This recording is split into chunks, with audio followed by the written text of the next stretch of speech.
जय श्री कृष्ण भक्तों, आपका स्वागत है श्रीमद् भगवद गीता सार में। वसुदेवं सुतं देवं कंसचाणूरमर्दनं देवकी परमानंदं श्री कृष्ण वंदे जगद्गुरु।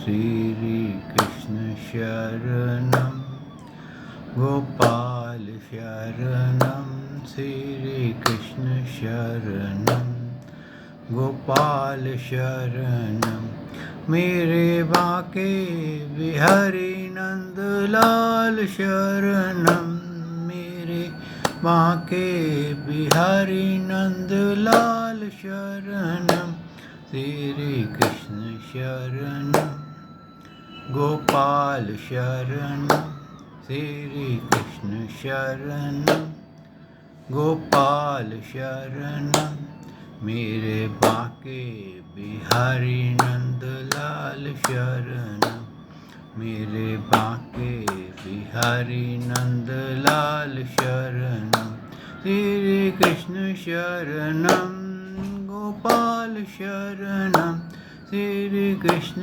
शरणं गोपाल शरणं मेरे बाके बिहारी नंदलाल शरणं मेरे बाके बिहारी नंदलाल शरणं श्री कृष्ण शरणं गोपाल शरणं श्री कृष्ण शरणं गोपाल शरणं मेरे बाके बिहारी नंदलाल शरणं मेरे बाके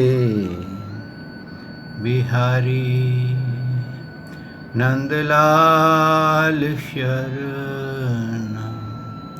बोल भगवान श्री कृष्ण की जय, श्री नंद के लाला की जय, श्री देवकी नंदन श्री कृष्ण की जय, श्री द्वारकाधीश भगवान श्री कृष्ण की जय। बोल देवादिदेव पूर्ण ब्रह्म भगवान श्री कृष्ण की सदा ही जय। जय श्री कृष्ण भक्तों, हमने श्रवण कर रहे थे विषाद योग। उसके बाद हम द्वितीय अध्याय में आए और जाना कि अर्जुन जी ने भगवान से प्रश्न किए थे। पहले तो भगवान ने उससे ये कहा था कि हे अर्जुन, इस समय असमय यानी कि ये जो समय है ये नर्वस होने का नहीं था, पर तू इतना नर्वस कैसे हो गया, ये तेरे को किस हिसाब से तू इस मोह में, इस डिप्रेशन में आ गया है। भक्तों, होता क्या है, जब हमारे को ज्ञान बहुत हो या नहीं हो, बहुत से लोगों को क्या होता है कि वो समझते हैं कि मुझे बहुत कुछ ज्ञान आता है, हर एक कोई समझता है, और हकीकत में जब समय आता है तो वो जो मन होता है वो कंफ्यूज हो जाता है, वो उसको सॉर्ट आउट नहीं कर पाता, और वो जब वो सॉर्ट आउट नहीं कर पाता तो वो वहाँ से विड्रॉ करता, भागने की कोशिश करता कि मैं ये सिचुएशन से निकल जाऊँ। और जब वो सिचुएशन से निकलने की कोशिश करने में क्या होता है, कई बार अपना आपा खो बैठता है, कई बार अपने सुसाइडल टेंडेंसी में चला जाता है, सोचता है कि मैं सुसाइड कर लूँगा ना, मैं शांति को प्राप्त हो जाऊँगा, ये जंजाल से छूट जाऊँगा। लेकिन वो ये नहीं सोचता कि सुसाइड करेगा तो ये बॉडी को छोड़ेगा, लेकिन उसके जो कर्म है, उसकी आत्मा जो है वो तो अमर है, वो तो फिर उसको कैरी करेगी। तो ये तो वैसे ही हो गया कि जैसे गधे के ऊपर बहुत सारा सोना लदा हो और वो सोचे कि मैं इस भार को फेंक दूं तो मैं सुखी हो जाऊंगा, और आगे गाजर लटकी हो तो वो गाजर भी खाना चाहता है, भार भी फेंकना चाहता है। लेकिन होता क्या है, भार इस तरह से बांधा गया हुआ होता है कि वो उतरता नहीं है, क्योंकि उसको विधि तरीके से टेक्निकली बांधा जाता है। तो भक्तों, क्या हुआ है हमारे दिमाग में, हमारे मन में अनेकों जन्मों के विचार, अनेकों जन्मों के बंधन उसमें बंधे हुए आए हैं। क्योंकि जो लिंग देह है, कहते हैं जब मृत्यु होती है तो क्या होता है, मन, 10 इंद्रियां और बुद्धि ये साथ चले जाते हैं, अहंकार भी साथ चला जाता है। तो जब उसको नए जगह पर उसको वहाँ पर वो जो नया शरीर मिलता है, वहाँ पर वो वही बो देता है, वही डिप्रेशन उसको स्टार्ट कर देता है। आपने कई बार देखा होगा, बहुत से बच्चे जब पैदा होते हैं तो बहुत चिड़चिड़े से होते हैं। क्यों? अब उनका माइंड तो रीड नहीं किया जा सकता, एक अंदाज़ा लगाया जा सकता है कि ये पिछले जन्म में कुछ अच्छा करके नहीं आए। लेकिन ऐसा ज़रूरी नहीं है, ऐसा एक अंदाज़ा है। ऐसा भी है कि जो पिछले जन्म के संस्कार होते हैं ना, वो इस जन्म में भी पड़ जाते हैं। आप कई आदमियों को कितना ही आप जीवों को, प्राणियों को कितना ही प्यार कर लें, कितना ही उनसे अच्छा व्यवहार कर लें, लेकिन वो कहते हैं ना, क्रूअल ही रहेंगे, डेविल ही रहेंगे, हमेशा कुछ ना कुछ डंग मारते रहेंगे, क्योंकि उनका स्वभाव ऐसा ही है, जो पिछले जन्म के कर्म लेके आए हैं। और ऐसे व्यक्ति जो होते हैं वो जीवन में सुख नहीं पाते, और ना तो खुद सुख पाते, ना ही दूसरे को सुखी होने देते हैं। उनको दुख में ही आनंद मिलता है। आज ये हंस रहा है तो वो दुखी है, पड़ोसी के यहाँ कुछ आ गया तो दुखी है, घर में कोई खुशी हुई और उनके मुताबिक ये ठीक नहीं है तो दुखी हैं। तो दुखी हैं ही हैं और दूसरों को भी दुखी करते हैं। इसका कारण ये है भक्तों कि हमारे को ज्ञान नहीं है। और यहाँ पर जो अर्जुन जी ने बात करी भगवान से, क्या ये श्लोक है, मैं श्लोक पढ़ता हूँ, जिसमें अर्जुन जी ने क्या कहा, अर्जुन उवाच कथम भीषहं सांख्य द्रोणं च मधुसूदना इषुभि प्रतियोत्स्यामि पूजाहारो अरिसूदना। अब देखिए यहाँ क्या कह रहे हैं कि हे मधुसूदन, मैं रणभूमि में किस प्रकार बाणों से भीष्म पितामह और द्रोणाचार्य के विरुद्ध लड़ूंगा, क्योंकि हे अरिसूदन, शत्रुओं के मारने वाले वे दोनों ही पूजनीय हैं। ठीक है, ये पूजनीय है, लेकिन खड़े तो तेरे विरोध में है। उसका मन जो है वो ये चीज़ नहीं कैलकुलेट कर सक रहा कि मेरे विरोध में खड़े हैं, और जिस वक़्त द्रौपदी को वस्त्रहीन किया था तो ये दोनों वहीं बैठे हुए थे और किसी ने भी रोका नहीं था, जबकि ये रोक सकते थे। द्रौपदी जो थी वो इनकी पुत्रवधू की तरह थी, और द्रोणाचार्य की तो पुत्री ही थी, लेकिन फिर भी वो नहीं रोका। क्यों नहीं रोका? क्योंकि वो अपने अपने इच्छाओं से बंधे हुए थे। भीष्म पितामह जो थे वो अपने संकल्प से बंधे हुए थे। द्रोणाचार्य जो थे वो इंद्र, वो वहाँ पर राज्य में उच्च पद पे बैठे थे, और उन्होंने उसको छोड़ने की इच्छा नहीं थी, राजा के अधीन थे। तो अब ये चीज़ उनके मन में नहीं आई, और वहाँ तक भी वो कह दिया कि मैं तो इनको मार करके क्या करूँगा, कैसे मेरा कल्याण होगा। और इस तरह से वो जो थे कठिनाई में पड़ गए। दूसरी तरफ द्रुपद था जो इनको मारना चाहता था, द्रोणाचार्य को। शिखंडी था जो भीष्म पितामह को मारना चाहता था। तो क्या है कि सब हर कोई अगर आप देखेंगे तो किसी न किसी उसमें अहंकार में बंधे हुए थे।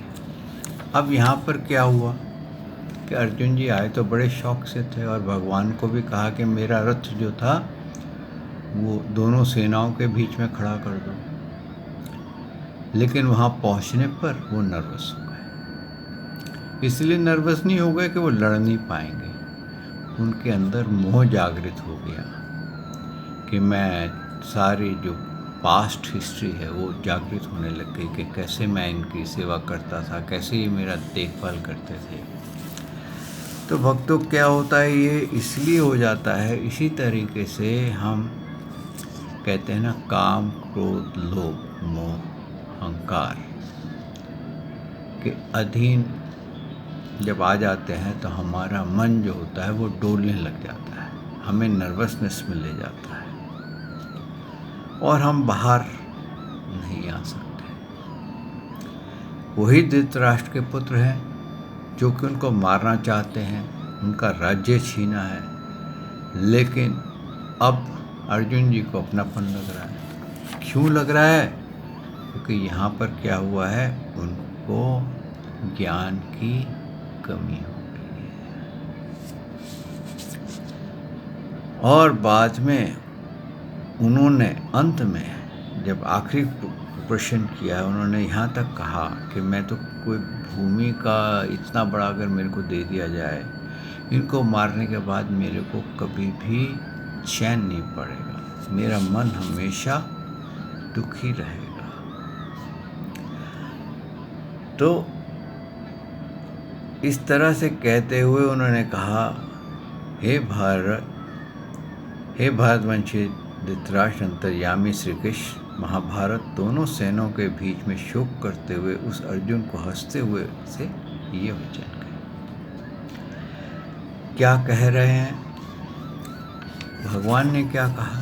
अब भगवान के वचन जो हैं, यहाँ से महत्वपूर्ण खेल शुरू होता है।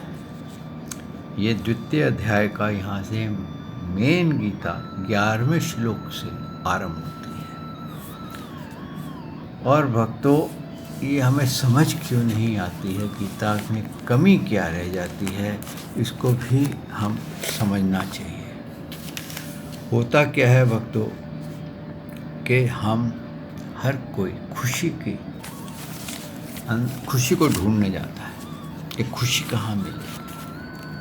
यहाँ पर अर्जुन जी को क्या था, उनको क्या लगा कि यहाँ पर दुख ही दुख होगा, मारने के बाद रोना पीटना ये वो होगा और मेरे सगे संबंधी मर जाएंगे। और वो ये भूल चुके हैं, उनके मन ने इतना उनको कैप्चर कर लिया था कि वो ये सोच ही नहीं पा रहे थे कि ये लोग मुझे मारने के लिए आए हैं, अगर मैं नहीं मारूंगा तो ये मुझे मार देंगे। वो इस चीज़ को सोच ही नहीं पा रहे थे, ये शत्रुआं हैं। वो उनको क्या लग रहा था, ये मित्र है, अगर मित्र होते तो फिर युद्ध क्यों होता। युद्ध तभी हुआ जब वो शत्रु के रूप में आके खड़े हो गए कि हम राज्य नहीं देंगे।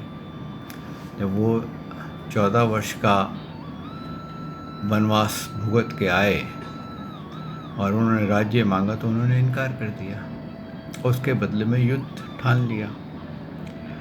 होता क्या है भक्तों कि हम लोग हर कोई, आप मैं हर कोई खुशी की तरफ ढूंढने जाता है। वो ये देखता है कि मेरे को खुशी कहाँ से मिलेगी, और खुशी कहाँ से ढूंढता है कि हम बाहर की खुशी ढूंढते हैं कि हमारे को खुशी कहाँ मिलेगी। हमारे को खुशी घूमने फिरने में मिलेगी, अच्छी पत्नी मिलने में मिलेगी, अच्छा घर मिलने में मिलेगी, अच्छी महंगी गाड़ी मिल जाएगी तो खुशी मिलेगी। हम खुशी को कहाँ ढूंढते हैं? बाहर ढूंढते हैं। क्यों? कि हमारे को ये ज्ञान नहीं होता है। और जो ज्ञान होता है, हमारे को गीता ज्ञान मिलता है तो हम क्या करते हैं, फटाफट पहला चैप्टर आया विषाद योग है, हाँ ठीक है समझ गए, विषाद होता है। पहले चैप्टर पे मंथन ही नहीं किया कि ये विषाद का मतलब क्या है। ये जो कैरेक्टर्स हैं, जो ये यहाँ के युद्ध करने के लिए खड़े हैं इतने सारे, इनकी बैकग्राउंड क्या है, इनमें से मेरे से कौन मेल खाता है, कभी इसका ध्यान नहीं किया। बस सुना, सारे वो सुना, लेकिन ये नहीं समझ में आई कि ये कैरेक्टर्स के बारे में क्यों बोला गया है, क्यों बताया गया है। इसलिए बताया गया है भक्तों कि आप अपने आप को एनालाइज कर सकें कि अर्जुन जी को विषाद कैसे हुआ, क्योंकि ये विषाद हर एक इंसान को लग सकता है। आपको भी लग सकता है, मुझे भी लग सकता है, किसी को भी लग सकता है। कोई भी डिप्रेशन किसी भी पॉइंट पे जा सकता है। कहते हैं ना, मृत्यु का कोई पता नहीं होता, अचानक झटके से ट्रैक करके आ जाती है। ऐसे ही हार्ट अटैक का भी भरोसा नहीं होता कब आ जाए, ब्रेन स्ट्रोक कब हो जाए मालूम नहीं होता। लेकिन अगर हमारे को उसकी नॉलेज है कि हार्ट अटैक के टाइम पे हमारे को कोई गोली होती है, उसको हम अगर खा लें या मुंह के अंदर दबा लें तो हम बच जाएंगे। हाँ, ऐसे ही कोई एड मिल जाए या हमें पता हो तो हम बच जाएंगे। तो ये क्या है, ज्ञान की बात है। और यहाँ पर क्या हुआ है कि हम ज्ञान को सिर्फ ढकने पे लगे रहते हैं, ज्ञान को का डाइजेस्ट नहीं करते। ज्ञान लेते ज़रूर हैं लेकिन उसको डाइजेस्ट नहीं करते। क्यों? कि हमारे पास सांसारिक माया ने, विषयों ने इतना घेरा हुआ है कि वो हमारे को ऐसे लगता है बस यूँ आया और यूँ गया, अरे मेरे को सब आ गया। हर एक को लगता है मेरे को सब आ गया। और यहाँ पर भगवान ने क्या बोला है 11वें श्लोक में, अशोचायन अन्वशोचाय त्वं प्रज्ञावदान च भाष्यसे गतासुन अगतासुन न अशोचन्ति पंडिता। भगवान ने क्या बोला है कि तू ना तो शोक करने योग्य मनुष्य के लिए शोक करता है और ना ही और पंडितों से वचन कहता है, जिनके प्राण चले गए उनके लिए और जिनके नहीं गए हैं उनके लिए भी पंडित जन शोक नहीं करते। भक्तों, आप यकीन मानेंगे ये जो श्लोक है ये क्या कहता है कि जब ज्ञान हो जाता है ना, तो मृत्यु जब हो जाती है तो उसको उस मृत्यु का दुख नहीं होता। उसको मालूम होता है जैसे लहर उठी है, जब ये किनारे पे पहुंचेगी तो ये समाप्त हो जाएगी। ये जो बच्चा पैदा हुआ है, जब इसका शरीर बूढ़ा हो जाएगा तो ये शरीर समाप्त हो जाएगा, लेकिन उसके अंदर जो आत्मा है वो समाप्त नहीं होगी, क्योंकि हम यही नहीं जानते कि हम आत्मा है। हम क्या है, हम शरीर में ही लगे हुए हैं। आगे फिर भगवान ने फिर कहा, ना तु ये वहम जातु नासम ना त्वम ना इम जनधीपा ना चैव न भविष्याम सर्वे वयम मत्परम। ना तो ऐसा ही है कि मैं किसी काल में नहीं था, अथवा तू नहीं था, अथवा ये राजा लोग नहीं थे, और ना ही ऐसा ही है कि इससे आगे हम सब नहीं रहेंगे। यहाँ भगवान ने रहस्य खोला है। क्या रहस्य खोला है कि ये रहस्य जो है इसको ये समझना ज़रूरी है कि भगवान क्या कह रहे हैं कि मैं तो सर्वत्र हूँ, इस सृष्टि से पहले था, इस सृष्टि में भी हूँ और सृष्टि के बाद भी रहूँगा, और तू भी अमर है, यानी कि हम सब अमर हैं। भक्तों, हम सब अमर हैं। अब इस अमर को जानना बहुत आवश्यक है। जो इस अमर को जान लेता है वो फिर विषाद में नहीं आता, वो शोक में नहीं आता है। इसीलिए कहा है कि भगवान ने सारी गीता इसके अंदर बोल दी है। क्या कहा है भगवान ने? कहा है जैसे बालक होता है, फिर जवानी होती है, फिर बुढ़ापा होता है और फिर उसकी मृत्यु हो जाती है। भक्तों ऐसे मठ हैं आज भी हिमालय में, जब उनका कोई बूढ़ा मॉन्क या सन्यासी मरता है तो उस दिन वो कहते हैं ना भजन संध्या करते हैं। वो शोक संध्या नहीं करते, भजन संध्या करते हैं कि ये आया, इसने अपने शरीर का सफ़र पूर्ण किया और चला गया। आगे भगवान ने कहा है कि ये जो हमारा देखा जाए तो शरीर जो है ये दुखों का घर है। ये क्यों दुखों का घर है?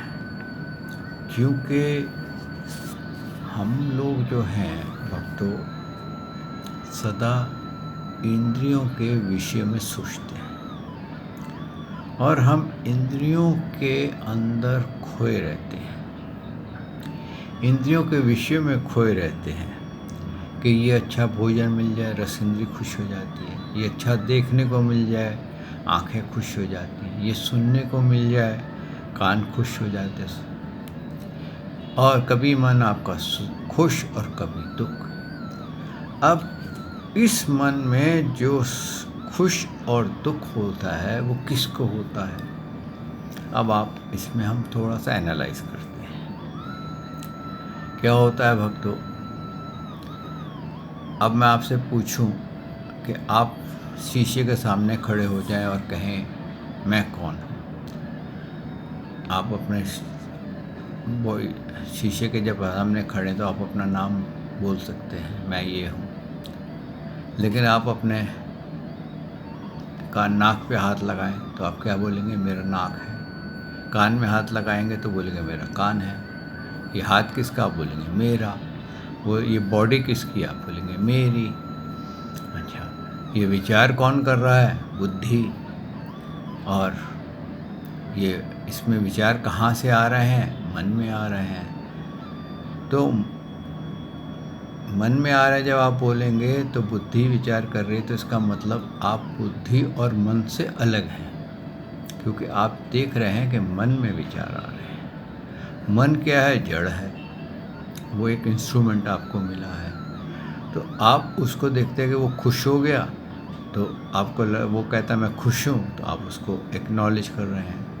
लेकिन हकीकत क्या है? वो एक इंस्ट्रूमेंट है जो आपको रिफ्लेक्ट करता है कि मैं खुश हूँ, मैं उदास हूँ। तो उसको जो साक्षी है, जो उसको देखने वाला है, वो आत्मा है।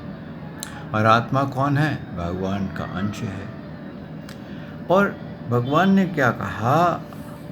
आगे जाके कहा कि असत वस्तु की तो सत्ता नहीं और सत का अभाव नहीं। इस प्रकार दोनों ही तत्वज्ञानियों पुरुषों द्वारा देखा गया है। क्या बोला है? कि सत्य वस्तु जो है वो कभी ख़त्म नहीं होती, बाकी असत वस्तुएं हैं। अब मैं आपको एक उदाहरण देता हूँ कि आपका जो शरीर है ना, एक किराए का शरीर है। आपके पिता ने इसकी उत्पत्ति की और इसको भोजन के रूप में आप इसको किराया देते हैं। लेकिन ये क्या है? आपने अपने पिता से लिया है, ऐसे समझिए। और जो चीज़ उधार की होती है, जो किसी के थ्रू आती है, वो समाप्त हो जाती है। अब एक दूसरा उदाहरण मैं आपको देता हूँ, उससे और आपको क्लैरिटी हो जाएगी। आप एक आलू उबालते हैं और वो उबलने के बाद आप उसको छीलते हैं, तो आप उसको छील नहीं पाते हाथ से, क्योंकि वो बहुत गर्म होता है। तो आलू की तो अपनी हीट नहीं है। आपसे पूछा जाए हीट कहाँ से आई, आप बोलोगे आलू क्योंकि पानी में उबला है तो पानी से आई। पानी को कहाँ से आई? बर्तन से आई। बर्तन को कहाँ से आई? अग्नि से आई। तो ओरिजिनल हीट किसकी है? अग्नि की। और वही आलू जब फ्रिज में रखा हुआ था तो ठंडा था। तो जो हीट है उसके अंदर टेम्परेरी है, समाप्त हो जाएगी। लेकिन जो अग्नि है वो सत्य है, वो समाप्त नहीं होगा, वो सत्य है, वो उसकी गुण जो है सदा रहेगा। ऐसे ही भक्तों ये शरीर जो है वो आलू की तरह है। ये इसने बोरो किससे किया है? चेतनता। इसने चेतनता बोरो की है आत्मा से। आत्मा ने चेतनता किससे बोरो की है? भगवान श्री कृष्ण से। तो आत्मा किसका अंश है? श्री कृष्ण का। तो हकीकत में क्या हुआ? श्री कृष्ण जो हैं वही आपकी आत्मा के रूप में विराजमान है। उन्हीं की ही शक्तियों से आपका शरीर चेतन हो रहा है। और आपको जो मन इंद्रियां मिले हैं ये जड़ हैं, और इन जड़ों को आप इंद्रियों के अधीन करके अपने आप को दुखी करते हैं, अपने आप को सुखी करते हैं। और जो चीज़ बोरोड होती है, टेम्परेरी होती है भक्तों, वो कभी स्थायी नहीं हो सकती। आप कभी भी देख लीजिए, वो स्थायी नहीं हो सकती। आपको मैं नज़र आ रहा हूँ, किस में नज़र आ रहा हूँ? इस वीडियो में नज़र आ रहा हूँ। क्यों नज़र आ रहा हूँ? क्योंकि मेरे ऊपर एक बल्ब जल रहा है, उसकी लाइट मुझ पे पड़ रही है और वो लाइट रिफ्लेक्शन कर रही है। अगर मैं यहाँ से चला जाऊँ तो लाइट तो फिर भी रहेगी, लेकिन मैं नहीं रहूँगा। तो भक्तों, कहने का तात्पर्य ये है कि आत्मा तो आप चले भी जाएंगे, यानी कि आपका शरीर नष्ट हो भी जाएगा, तो आत्मा का नाश नहीं होगा। आत्मा अमर रहती है। और ये कहना कि हमारे को जो भय लगता है, तो भक्तों जो चीज़ आपकी किराए की है उसको तो छोड़ना ही पड़ेगा। किराए की वस्तु में तो आप ज़्यादा देर नहीं रह सकते। आप होटल में कितना समय रह सकते हैं? कुछ समय रह लेंगे, 6 महीने रह लेंगे, साल भर रह लेंगे, उसको संभाल के कितना रहेंगे, लेकिन समय आएगा आपका किराया समाप्त हो जाएगा। ऐसे ही आगे स्वर्ग का जिक्र आता है कि आपके पुण्य इकट्ठे करते हैं, बहुत भक्ति करते हैं, बहुत पूजा करते हैं, तो आप जो है स्वर्ग में पहुंचते हैं। स्वर्ग में क्या है? पूरा ऐशो आराम है, गाने बजाने हो रहे हैं, देवता लोग मस्ती कर रहे हैं, आप भी मस्ती कर रहे हैं। और जब आपके पुण्य समाप्त हो जाते हैं तो आपको ढकेल दिया जाता है, यानी कि स्वर्ग का जो शरीर है वो आपसे ले लिया जाता है। तो हुआ क्या कि आप जो स्वर्ग पहुँचे, तो कौन स्वर्ग पहुँचा? आपकी आत्मा स्वर्ग पहुँची, आपका मन स्वर्ग पहुँचा, आपकी बुद्धि स्वर्ग पहुँची। स्वर्ग में प्रसन्न कौन हुआ? मन प्रसन्न हुआ, क्योंकि आत्मा तो ना प्रसन्न होती है ना दुखी होती है, उसको तो कुछ होता ही नहीं है। वो तो एक लाइट की तरह है। अब आप कहो लाइट कभी हंसती है? नहीं हंसती। लाइट कभी दुखी होती है? नहीं होती है, लेकिन उसमें रिफ्लेक्शन बराबर है। वो आपके अंदर बैठा हुआ जो अमर है वो कभी नहीं मरता। और जब आप वो जो अमर होने के नाते आप उस ज्ञान में पहुंच जाते हैं कि अब मैं इस जीवन मृत्यु से के सृष्टि चक्र से निकलना चाहता हूँ, यानी कि मैं ये शरीर धारण करना, शरीर छोड़ना, फिर बच्चा बनना, फिर वो बार बार वही रिपीट करना। अभी आपने जो रिपीट किया, पहले आपने क्या, भगवान ने क्या बोला कि पहले बालक होता है, फिर बड़ा होता है, फिर बूढ़ा होता है, फिर मर जाता है। आप ये शरीर छोड़ के फिर दोबारा उसको रिपीट करेंगे, तो उसके अंदर कोई अक्लमंदी नहीं है। कहते हैं कि जैसे जैसे आपका रस बढ़ता जाता है, यानी कि आपके आगे आपको भूख लगी, पहली बार आप रसगुल्ला खा रहे तो बड़ा आनंद आएगा।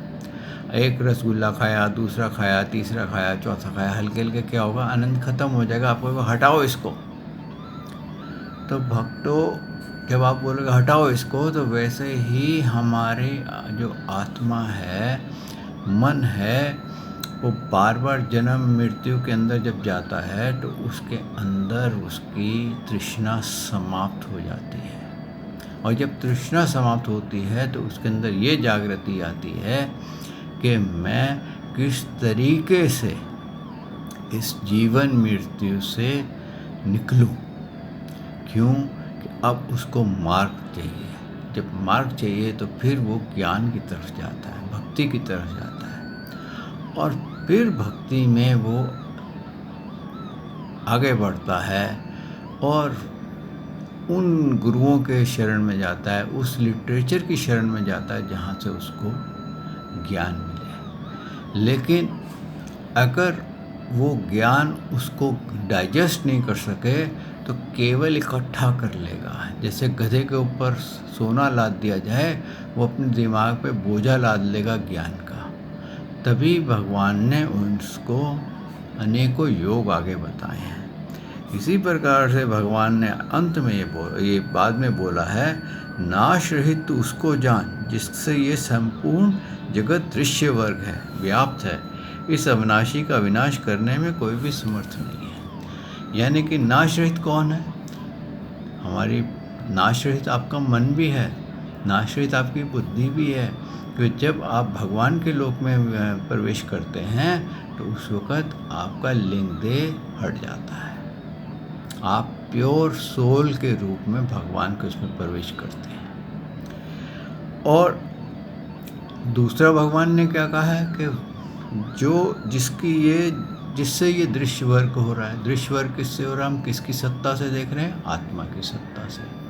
जब हम आत्मा की सत्ता से देख रहे हैं तो हमारी आत्मा अमर है। ये जो भी हम देख रहे हैं, सुन रहे हैं, स्पर्श कर रहे हैं, ये हमारे को जितनी भी फीलिंग्स हैं, इसको मेन फीलिंग्स को देखने वाला कौन है? आत्मा। और आत्मा क्या है? उसको आपका बालक काल भी याद है, उसको आपका कुमार काल भी याद है, उसको आपका बुढ़ापा भी याद है, उसको मृत्यु से पहले का भी याद है और उसके मृत्यु के बाद भी याद रहेगा। तो आइए भक्तों, आज हम इसको यहाँ पर विश्राम देते हैं। कल प्रभु ने चाहा तो मैं आपकी सेवा में हाजिर होऊंगा और इसके आगे का गीता सार, भगवान ने क्या क्या कैसे उपदेश दिए हैं, कैसे हमारे बंधन खुल सकते हैं, हम कैसे इससे पार हो सकते हैं, उसका अध्ययन करेंगे। श्री कृष्ण शरणम गोपाल शरणम, श्री कृष्ण शरणम गोपाल शरणम, मेरे बांके बिहारी नंदलाल शरणम, मेरे बांके बिहारी नंदलाल शरणम। बोल भगवान श्री कृष्ण की जय, श्री नंद के लाला की जय, श्री देव की नंदन श्री कृष्ण की जय, हे द्वारकाधीश भगवान श्री कृष्ण की जय। बोल देवदेव पूर्ण ब्रह्म भगवान श्री कृष्ण की सदा ही जय। जय श्री कृष्ण भक्तों।